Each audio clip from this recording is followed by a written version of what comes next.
Hello, welcome to my periodic history review. Today we're going to talk about the Unit 6 topic for economic imperialism and sphere of influence. We will start with the Opium War. For a long time in history, China can always be determined as the center of growth.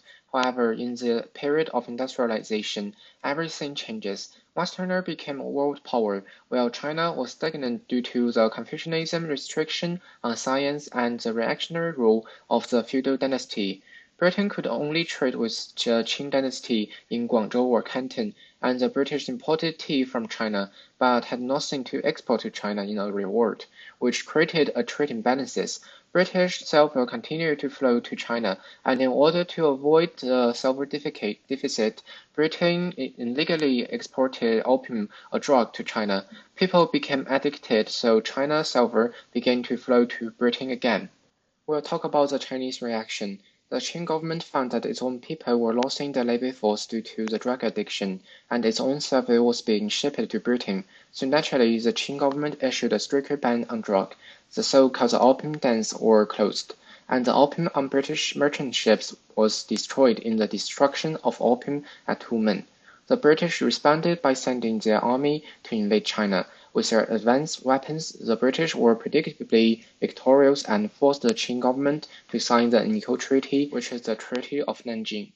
Let's talk about the impact of this treaty. The treaty forced China to open more trading points to the British, which allowed the cheap British goods to enter China and monopolize the market, squeezing out China's own handicraft industry. For example, it was not until the United States aid came to China during World War II, and Europe was too busy to pay attention to China, but paying attention to Germany's, that China's textile industry gradually recovered from the British monopoly.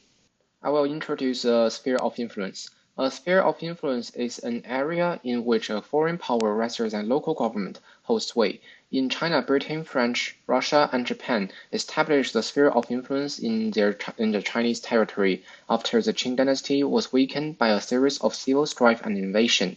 It is important to note that the sphere of influence are not colonies, as local governments are still staffed by local people and can issue policies, but their powers are weakened and must be subject to interference from foreign powers.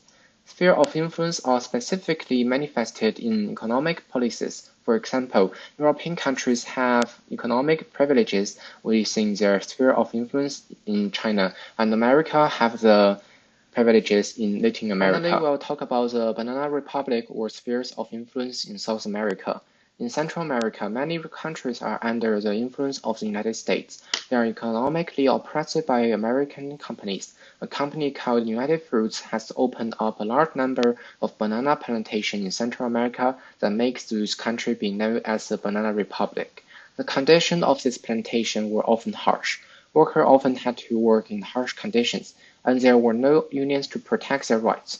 This made the spread of communist idea in Latin America being understandable, and at the same time the priest of mercy pioneered the liberation theology, protecting the miserable workers in the name of God.